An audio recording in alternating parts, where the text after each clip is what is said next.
Thank you so much. It's such a pleasure to be here. My name is Tracy DeForge. I'm the founder and CEO of the Players Impact. It's a professional organization for professional athletes, active, retired, Olympic level, empowering them in business, helping them network around off-the-field activities, whether that be investing, building their own businesses, or as they're transitioning, having that community of like-minded, high-achieving individuals that helps that transition off the field or the court, as it may be. So I feel very fortunate to be on this panel today with these folks. I'm gonna let each of them give their own both athletic background, but what they're doing off the field now, and then we'll dive into a little bit more about how this landscape of athletes investing and becoming, their own solopreneurs, I would call it, and we can dig into that. So why don't we start with you, Amir? Yeah. Hello, everybody. My name is Amir Carlisle, kind of my athletic background. Grew up here in the Bay Area, graduated from the University of Notre Dame, played with the Arizona Cardinals. Since then, I've now transitioned both into the world of entrepreneurship and coaching. So the founder of a company called the Players Company, in addition to an ed tech company called Learn. And I'm also the director of player development at Notre Dame now. So, my passion really lies in creating generational wealth. My background, I come from a world where my mom told me to save every dollar and kind of dollars underneath the mattress type of mentality. And I was introduced to the world of investing and asset ownership when I was at Notre Dame. And, it's really been my passion ever since to really change the trajectory for my family, across the board. So it's kind of my passion around investing. All right. Hello, guys. My name is Oren Burks. I play linebacker with the San Francisco 49ers, originally from Virginia, outside D.C., Fairfax. Went to school at Vanderbilt University. Still live there in Nashville during the offseason. For me, my off-field background, I do a little bit of real estate, residential developing and investing, LP for a couple commercial deals. Have some exposure to late-stage VC investing. And excited to be here to kind of just share our story about how we're intersecting sport and investing. Perfect. My name's Josh Dixon, former Team USA Olympic gymnast, current and very proud minority owner, literally, of a professional sporting franchise within the National Women's Soccer League, and current partner at the Players Impact. Originally from here, I can't be in the Bay Area without being deferential to Stanford University and my athletic experience there with the gymnastics program. And yeah, excited to be here in this room and talk about where athletes are in the investment landscape and kind of how each one of us had our own journeys into this space. Austin. Hello, how y'all doing? My name is Austin Bryant. First of all, I'm an athlete, so I do much better when it's chaotic. Can we all just clap it up real quick? That's better. Y'all was a little too quiet in here, man. I like chaos. I do better when it's chaotic. But no, I'm Austin Bryant. I'm from a small town in South Georgia called Pavo. I went to Clemson, played football there, won 2 national championships, got drafted to Detroit, played my entire rookie deal there for 4 years, and I just signed with the San Francisco 49ers. Thank you. And I'm excited to be in the Bay Area. So, Excellent. Thank you all.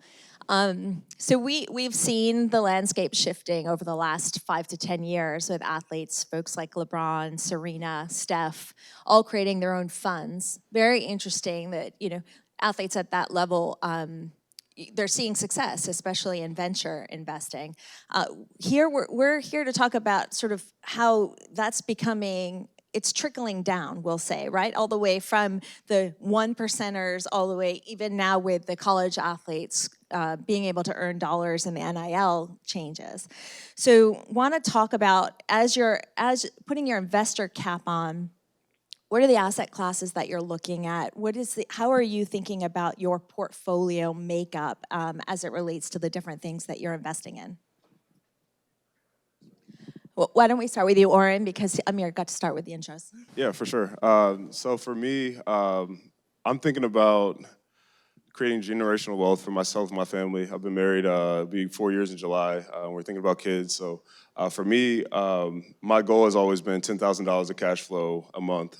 So that way, when I'm done playing ball, I know that that's going to cover all of our expenses. I don't have to work unless I want to. Things that I'm passionate about, I can work on that. So with me, I've seen that real estate is the best kind of cash flowing asset. So that's where I've kind of devoted a lot of my time, especially coming out of college. I had a great mentor in Nashville that was doing real estate, doing the things that I wanted to do and developing. So got with him and kind of learned about deal flow and how to develop things. So we actually just finished our first two-build residential project and just kind of like learning, just getting my foot in the door. And that is now being rented out and is cash flowing as well. So just looking to build a portfolio that way. I've had some exposure to some late stage VC companies, and like for me, that the timetable kind of works with when I'm looking to kind of finish playing football, like kind of that 1 to 5 year kind of window. The early stage is a little bit longer, so for me right now, that's kind of what I've been looking at. Great, go ahead, Josh. Yeah, I mean, having the unique experience of running a family office after, I guess, retiring from sport at the, 27 after the 2016, putting education to use. I had a unique, I guess, foray into the family office construct to then have the opportunity to look at personally a pro sports team and what that asset class is and an alternative investment. But something we touched on yesterday in this programming was impact investing. And it's very clearly impact investment around leveling up women in sports, especially in the soccer space. So that when looking at that and knowing that my experience with soccer in the United States was, we see Brandi Chastain and the women are far superior than the men, and just to learn of the inequities that exist, understanding the sporting calendar, the Olympics are coming around, franchise teams are coming on board, it was a no-brainer to then actually start doing the diligence around the economics of a pro team, what does team ownership look like. So that was a fun one in that qualifying process. And then something I touched with these guys a little bit on prior to just being up here was we are in the space where it's wearables, consumer goods, technology in our locker rooms, in the sporting ecosystem.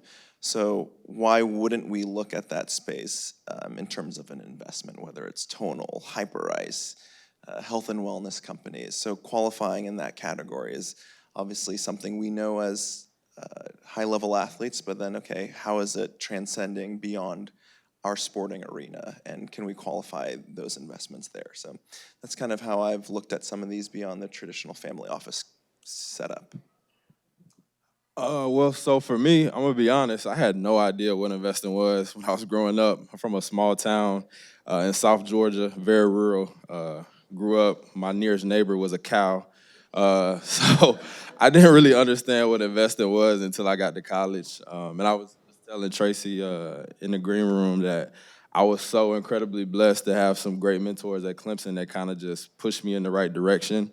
And I just so happened to be in a good enough headspace to listen to them because at 18, 19 years old, that's usually not what young men want to listen to or hear about, especially where I'm from and especially in the world that I live in, being in football, being in the NFL, and playing big-time college ball. So I was very lucky to have some great people in my life that showed me how important it was. I think we've all, come across the book Rich Dad, Poor Dad. My parents taught me everything about hard work, perseverance, integrity, but not so much about, how to be a comprehensive citizen financially, in society as well. And it's not a fault on them, it's just they didn't know either.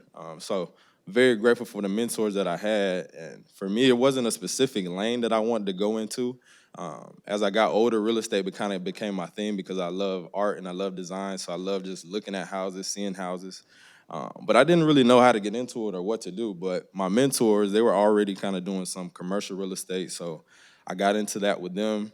I knew the stock market had to be a part of it somehow. That's something you always hear growing up is, you got to be invested in the stock market. And then the other thing for me was just trying to find the right people because a lot of times athletes don't have the time to do every single nail bit of research. But a great piece of advice I heard is invest in people. If you find somebody that cares about you, that wants to see you do well, and they have an opportunity, more than likely, they're going to lead you in the right direction. So that's kind of been my viewpoint and how I go about it. I don't claim to be the smartest guy or the best investor or the best with numbers. Like, I'm really a people person. I trust people. I try to learn people, get to know people. And that's how I make my investments, because at the end of the day, I don't know what anyone's gonna do with my money or for me, behind closed doors, but I know if I know they're a good person, they care about me, and I care about them and bringing value to them, and as well as them bringing value to me, it's a win-win situation. So. Amir, I'll give you a chance to answer that before we go on. Yeah, so many good points right there, Austin. For me, come from a family where we didn't talk about money ever at the dinner table, had very little knowledge of finances, financial literacy, investing, up until the point where we got to college. And, the number one thing that I learned is the best investment that you can make is the relationships that you're afforded to build. And, building those relationships throughout kind of my time at Notre Dame and thereafter, began to expose me to, these different asset classes, to wealth management, et cetera. And so really kind of my thesis started to begin to shape around kind of a year, 2 years after college. And, my first kind of priority was just getting exposed to the market. And so it was establishing what my long-term investment strategy was. And so that was kind of your boring index fund type of investing. And then having the opportunity to be out here and meeting so many awesome people within the venture landscape, started to get introduced to, different VCs, et cetera. And, as I kind of got to meet people and have conversations, kind of started to formulate kind of my own thesis. And it was really, now it's, I have 2 kids, and, I like to invest in companies that are building a future that my kids are going to live in. And it really comes down to, how can we democratize access and create equitable pathways for especially members in our community. So, that's really kind of how I lead my investments. Is really about kind of the future that I want to see for my kids and those, around me. Excellent. So specifically, you talk about relationships and how important mentorship is to the athlete. But we all know athletes have gotten burned in the past for trusting too much. I want to talk about, definitely, Oren, let's start with you. As far as it being an active player, you're getting probably inundated, if I'm, with deals, with people. I can help you. Just like in venture, extremely risky asset class, it's risky to put your faith in people. How are you making those decisions, not only when you make an investment, whether it's a later stage venture deal or in a person, what diligence are you doing as you're looking at these relationships? Yeah, I think a huge piece is just kind of going off of references. So other vets that are in my locker room, I've kind of talked to them about what they've been doing in their investment portfolio, and kind of like asking them if there's people that you trust, that they've worked with over years of time. So that's a big piece. And then just like the network in terms of, I'm involved with I Am Nation. It's like a network of athletes, and those guys are a lot older than I am. They're further along in their career, they're retired, and a lot of those guys, like I said before, they have done what I'm trying to do now. So I'm setting up my trust and setting up my insurance policy for my family. So in terms of that, it's just like having people that have already been vetted by people that I trust personally. And then just like, I don't know, you have to do your due diligence. You have to get into the nitty gritty at times. Like when you have, like for us, the off season is a great time for us to kind of dig into my financial advisor. What have we been doing over the last year? Is this on par for what we talked about at the beginning of the year? And just kind of doing an audit as we go through the year. That's a big piece.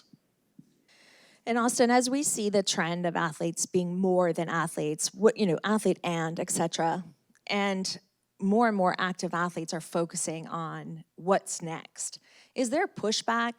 Are you feeling any pushback by teammates, team owners, your coaches, your agents?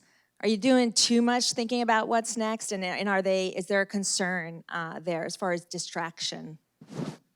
Yeah, great question. I think there's a healthy balance. I don't think we can be too all in on our sport, or we can be too all in on what's going on off the field.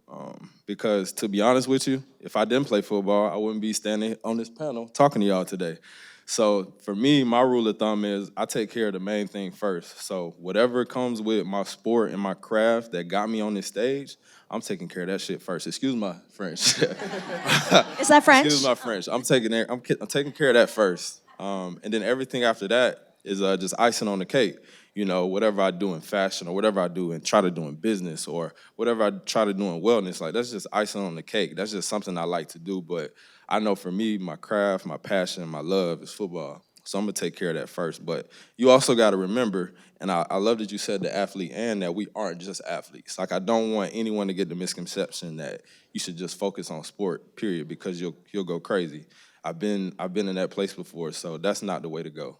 But just being diverse, splitting up time and trying to find a balance.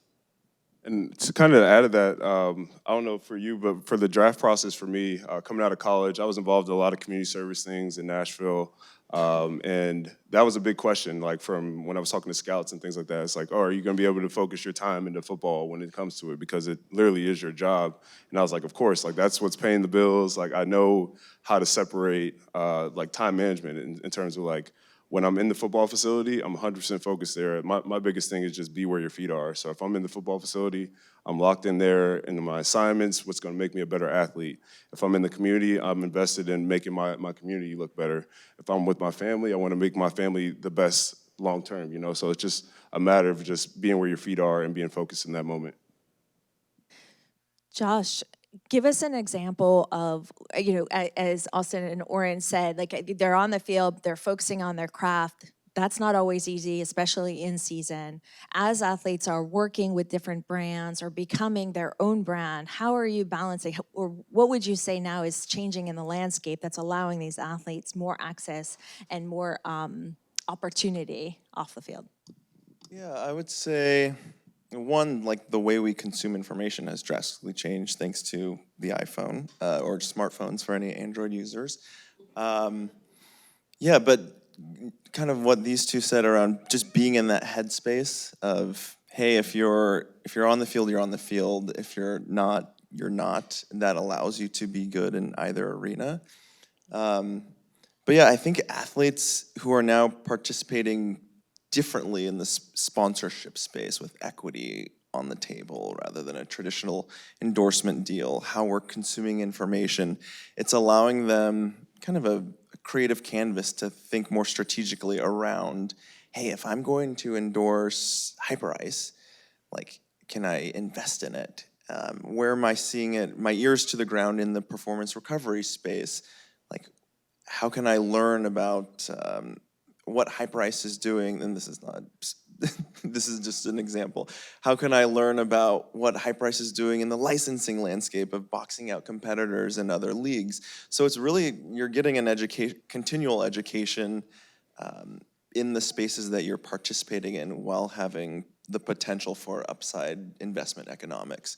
So I think kind of just how brands and companies are getting to us all based on the modality of a phone is really changing our headspace of how we're thinking about participation in the investment landscape. And Amir, you've kind of sat on both sides of it as an athlete, as an investor, and an entrepreneur. I guess it's three sides. So give us a little bit of your background and the things you've been able to do as far as education and how do you help athletes evaluate opportunities? Yeah. It all starts with that word, education. Even kind of evaluating my own journey. It started with education. And kind of where we stand now, we're kind of at this precipice where, technology is rapidly accelerating, which is, going to create so many new opportunities for athletes, for, members of the general community and population. And, kind of my concern is if education doesn't catch up, then you create a world where you have the have and the have-nots. And so, especially from an athlete lens, it really starts with, how can we begin to educate on, how do you leverage your brand? How do you actually own your narrative? Really approaching it from this lens of ownership, whether it be your story, whether it be your social media, whether it be what you're investing in, but, owning your entire experience. And so that's first, it's, kind of my vantage point and my perspective has been educating individuals, athletes on the power of ownership. And then from there, now educating on, what are the resources and tools that you now have at your disposal and how can you leverage those to, augment whatever your end goal, that outcome that you want to achieve is. And so when you think about, AI and all social media, TikTok, Instagram, these are all tools at our disposal. And it's really about how can we provide the athletes and, again, members of our communities with the education that now they can take these tools and almost use them as their superpowers to get to whatever end goal that they want to achieve. And so, my perspective, it starts with education. Education's in the middle, education's at the end, but really it's focusing on education. In adding to the education piece, just noting that like the educational confines of how and why we are all able to protect our craft of the sport is the reason why we're up here. And I know something that rang true. Obviously, gymnastics is a very different level than professional football. But my parents growing up, like, we don't care if you're one of the best gymnasts in the country, in the world. Like, if you don't go to school, you're not going to practice. And very similar setup in college of like, okay, great, you can go compete at the Olympic Games, but like, what's your degree? And same educational headspace around, okay, like now we've gone past that phase. We've graduated from that space to now, okay, we're gonna educate ourselves on investment, on sponsorship, on real estate development, on REITs, on other commercial and economic opportunity before diving in. So, and then I know there's a fantastic ed tech presentation yesterday, but whenever someone leans into the educational aspect, I recognize that that's an extreme privilege and opportunity, but I never lose sight of that in the what's the why behind kind of the stuff we're doing now. That's a great point. And so what we don't talk about is, so, we all know the numbers, athletes going bankrupt, post-playing days, what they're not doing while they're playing or while they have that brand or that platform to speak from.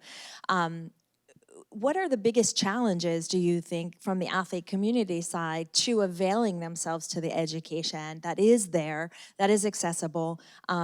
Why is this not more common? And we're starting to see the shift, thank goodness, but Yeah, I'll say first, I feel like a lot more athletes are interested in investing, taking care of the money than the media gives credit to. You only hear about the horror stories, the guys that go broke a year or two after they finish playing.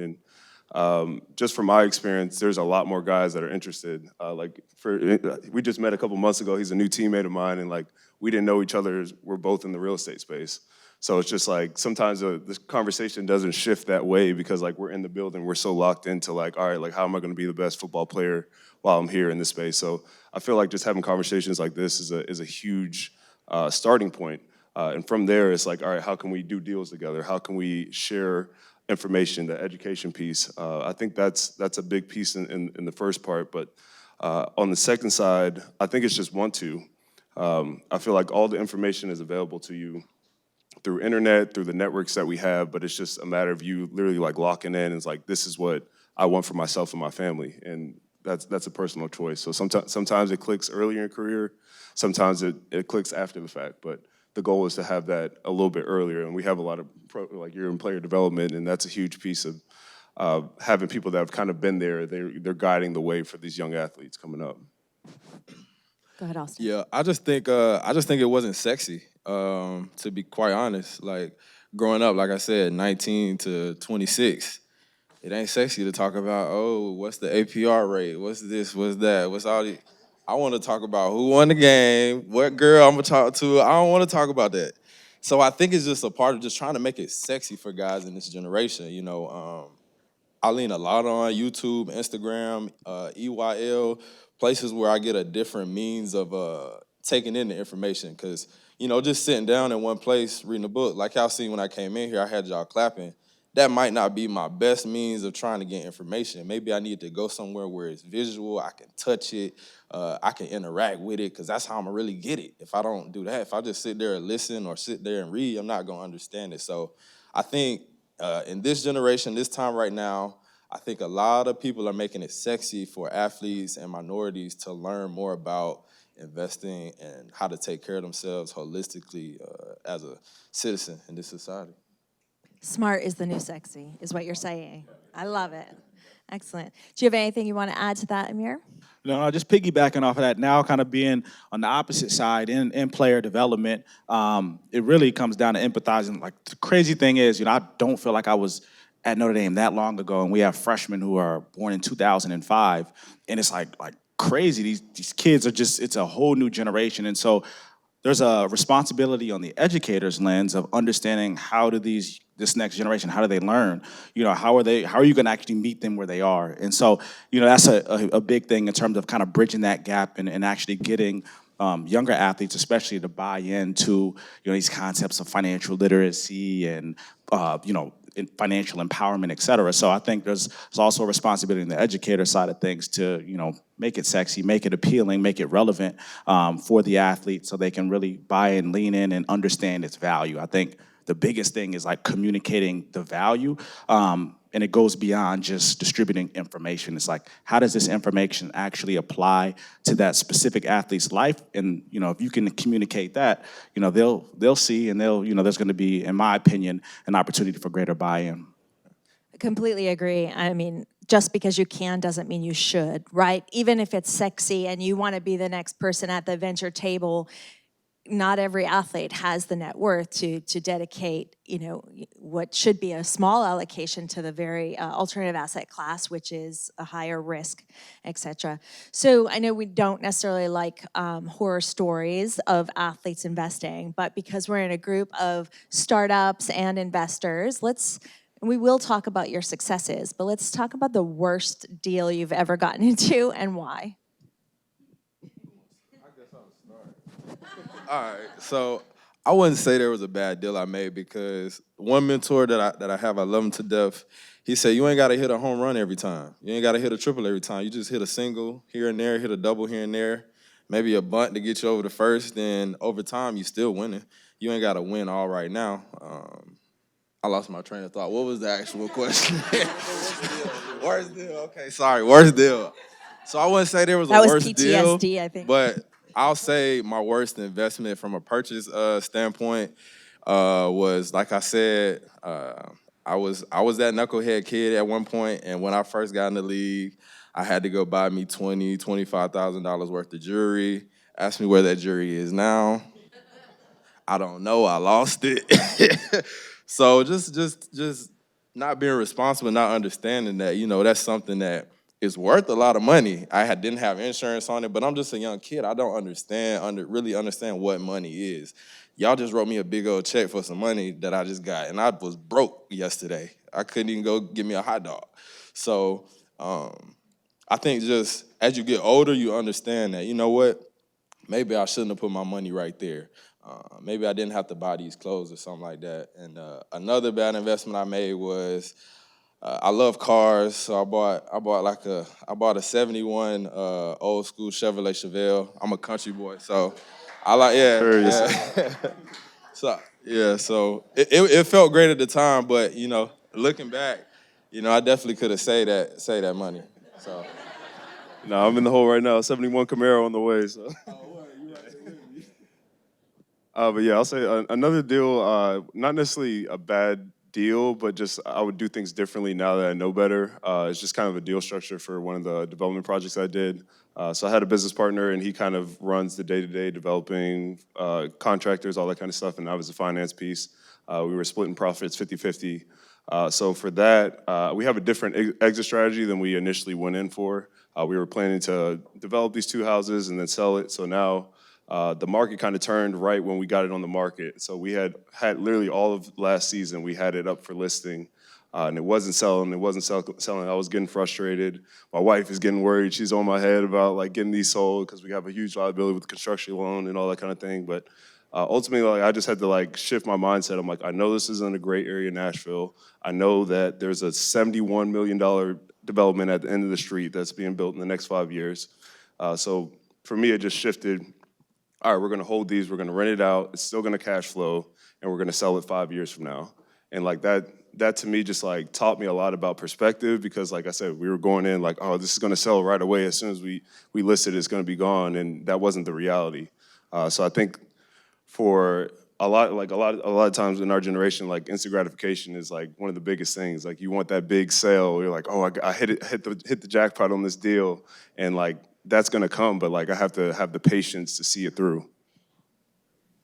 Absolutely, especially in venture. Go ahead, Josh. Yeah, I don't have a deal went awry or just totally flopped financially. It's more or less the like what you said, shifting perspective and just the time suck of it all. Of well, time is the most valuable commodity here, and it's also a painstakingly slow investment, but then also a very fulfilling and impactful one.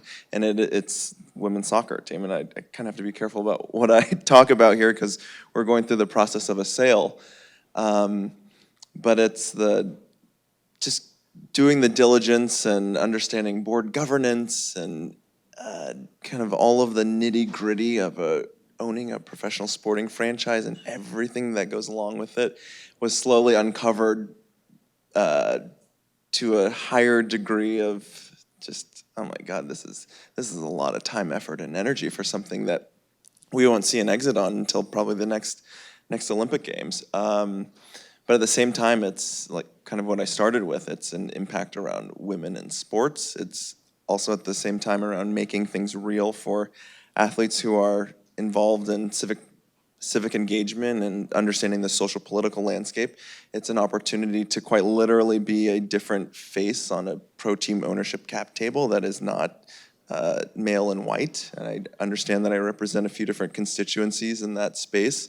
So while it is or was and is a major time commitment and just a mental battery of everything, there is a shift in perspective of this means so much for so many different people across ownership and equity, girls in soccer in the United States, soccer, how the US is really leading that conversation at a global level. So kind of, it's both. Do you have anything you want to share? So none of my private investments have had any down rounds yet. So knock on wood, we're good there. But I'd say my worst financial decision, it was my rookie year. I wanted to get into day trading to get some supplemental income. And I got introduced to stock options, weekly stock options. And I put a lot of money into one stock option on a Friday expiration and lost everything in like 5 minutes. And it was like, it was like $70,000. And it was tough. It was hard. And like years later, I ended up talking to this guy, and he was a financial therapist. I never even knew that even existed. and I was like, man, how do you deal with the I'm still sad. And he was like, man, it was a $70,000 lesson. It was just an expensive lesson. And so for me, learned a lot from that. I have not touched stock options since then, but that was definitely my worst financial decision in my life. Sounds a little like Bitcoin to me. Okay, so what are we looking forward to as we look across the landscape of things changing? We don't know what we don't know, right? But asking questions, getting mentors, people, folks around you that you trust to help. Are you seeing trends or things in the investment landscape that you're excited about to see where it's going? There's so much. Points of interest for me are in the gaming space as the gaming construct across the United States changes. So do the economics in different states and how it integrates with how these stadiums are becoming so tech savvy that you're able to see kind of literally the reprogramming of stadiums and how fans and end users are activating in the stadium space and how gaming can be a big part of that. I think the changing landscape of team ownership is very fascinating. And I'll leave it at those two. Oh, actually, no, one more. The debt facilities for teams and leagues, because NWSL could have done that a lot earlier. I actually don't even know if they're doing that, but that's an interesting economic and investment model for pro sports franchise. Amir? So for me, well, obviously the elephant in the room is artificial intelligence, but from a perspective of I'm looking at it from a perspective of education. It's a crazy stat I saw the other day. It said kids entering primary school, 65% of the jobs that they are going to work don't exist today. And so when we look at that, and we look at just how traditional education, there's already a gap in terms of how it's preparing students for the future, the future of work, in terms of relevant, tangible skills. And now when you have, tools and technology like artificial intelligence, that gap is only going to widen. And so when we look at education, I think there's so much opportunity for growth in especially education technology to begin to utilize, actually embrace these tools. For the longest, there's kind of been this dichotomy between education and technology, where education kind of just operates on its own and it's very slow in terms of embracing new technologies. I think that's going to change. I think we're going to see tools like artificial intelligence, adaptive learning, et cetera, that's going to be utilized to actually personalized learning paths, actually help build tangible skills for our next generation. And for me personally, I think as we talk about the importance of education, that's going to be the cornerstone of a healthy, functioning economy. We need kids, we need the next generation to be able to be prepared to succeed in the world. And so I see kind of just seeing what's happened over the past 6 months and how fast artificial intelligence has actually accelerated. I think it illuminates that, all right, we got to really focus on catching education up to technological advancement. I think there's going to be an amazing opportunity from an investment standpoint there.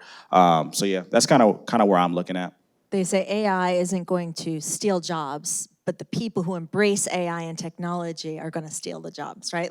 So you really embracing technology as the future versus being scared of it. 1,000%, 1,000%, and especially when we look at underserved communities where we're traditionally the last ones to know about, technological advancements. I think it just puts so much importance on, democratizing access to that level of education, and then also, bringing in the brightest minds to kind of co-collaborating as we build out what the future of work, the future of education actually looks like. I think something that's kind of piqued my interest recently is the acquisition and optimization of small and mid-sized businesses. So kind of the boring businesses, your electricians, your plumbers, your pressure washers, things like that. I feel like the generation of kind of like boomers is kind of retiring now. So there's an opportunity for some of these businesses that are kind of seen as quote unquote boring, but they have like a low overhead and like high cash flow. So I've seen some private equity funds that are kind of like diving into the space and like trying to find ways to like add technology that's going to make it more efficient and optimize that. So I've been interested in that. So if anybody in the crowd is in that space, holler at me afterwards. I'd love to learn a little bit more. And for me, I want to continue to see what happens in real estate. I just moved out here from Michigan, and these housing prices are insane. So I'm definitely interested in what happens in real estate. And I'm really interested in what's going to happen in the sports betting world. I had some close teammates that they got in trouble with the league for sports betting, but I don't understand it because we're out there every day. They use all our information, our bio stats or whatever you call it. They got trackers on us, using all these different metrics to, track every single athlete across the league for people that aren't doing it to benefit off of it, way more than we ever could. So I'm interested to see what happens with sports betting. I probably won't be able to get too involved right now as we're, still playing. But once I'm out of the league, that's something I definitely want to look into more so on the tech side, because I'm not in any tech space. I'm more so just real estate, easy ground balls right now. So that's where my interest is. So I guess the last thing I'll ask is, what advice would you give to younger athletes or your younger self that you're just coming into those realizations now? For me, it was kind of don't wait and ask for permission to enter, where you don't need a certain pedigreed existence to get into venture or investment or come from a certain socioeconomic background to be able to make the big money moves or just be in the room where it happened. Obviously, we've seen since 2020, like, hey, representation in these spaces does matter because that gap is only widening. So don't ask. Similar to how we operate in the world of sports, you come into a position of not know, you work your ass off, and you're told to run it again, run it again, run it again.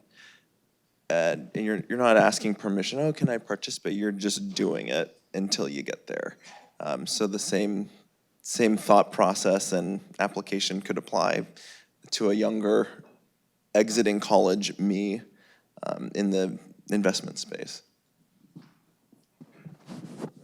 I'll say to a younger kid or younger myself, just believe in your work, believe in your process. When you establish one, make sure it's thorough, and you're not just shooting aimlessly.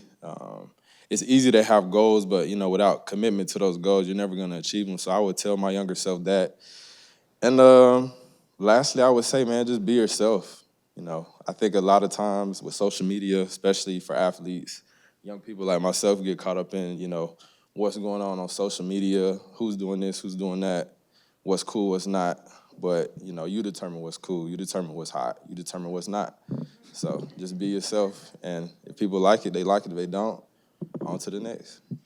So that's what I would say to my younger self.